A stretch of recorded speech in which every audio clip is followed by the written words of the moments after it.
बिंदु जिसमें लंबाई, चौड़ाई, ऊंचाई, मोटाई कुछ भी नहीं होता है, यह एक स्थिति मात्र है, एक स्थान छेदती है। जैसे ये बिंदु है, इसमें लंबाई नहीं होता है, चौड़ाई नहीं होता है और ऊंचाई भी नहीं होता है, मतलब no length, no breadth and no height.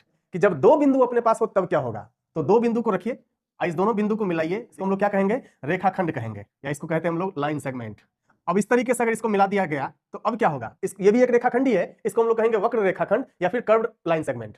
अगर दोनों बिंदु को दोनों तरफ बढ़ा देंगे तो क्या होगा? तो यूक्लिड्स ज्योमेट्री के आधार पर हम लोग एक चीज तो जानते ही है, इस दो बिंदु को हम लोग अनंत तक दोनों ही दिशाओं में बढ़ा सकते हैं, टर्मिनेटेड लाइन। इसका भी मतलब रेखाखंड ही होता है। तो यूक्लिड्स ज्योमेट्री में यह बताया गया है कि terminated line can be produced इंडेफिनिटली on both sides. रेखाखंड को दोनों ही दिशाओं में हम अनंत तक बढ़ा सकते हैं। अब देखिए, दोनों ही दिशाओं में अनंत तक बढ़ाएंगे तो क्या होगा? इसको हम लोग कहेंगे रेखा। रेखा बहुत सारे प्रकार के होते हैं। रेखा बनता कैसे है? कि कलेक्शन ऑफ पॉइंट्स, पॉइंट के कलेक्शन से, जब पॉइंट को हम लोग संग्रह करते हैं, इकट्ठा करते हैं, तो उससे रेखा बन सकता है। क्या बनता है? अगर ये संरेखीय है और कहां से बिंदु आ रहा है और कहां तक जा रहा है इसका कोई जानकारी नहीं है, इस सारे बिंदुओं को अगर हम लोग ज्वाइन करेंगे तो एक रेखा मिलेगा जो दोनों ही दिशाओं में जा रहा है। रेखा का एक प्रकार और भी है, असंरेखीय है। तो इसको अगर हम लोग ऐसे ज्वाइन करेंगे, मिला देंगे, तो ये भी एक रेखा मिलेगा। इसको हम लोग कहेंगे वक्र रेखा, वक्र रेखा कहेंगे, या इसको हम लोग कहते हैं कर्व्ड लाइन। अगर ये संरेखीय है, कोलिनियर पॉइंट्स है, तो इसको हम लोग कहेंगे स्ट्रेट लाइन।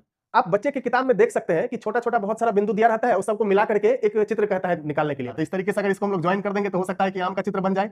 तो इससे हम लोग समझते हैं कि बिंदुओं को जब ज्वाइन करेंगे, मिलाएंगे, तो उससे एक नया चित्र बनने वाला है कि बिंदुओं के कलेक्शन से रेखा आता है। Thank you.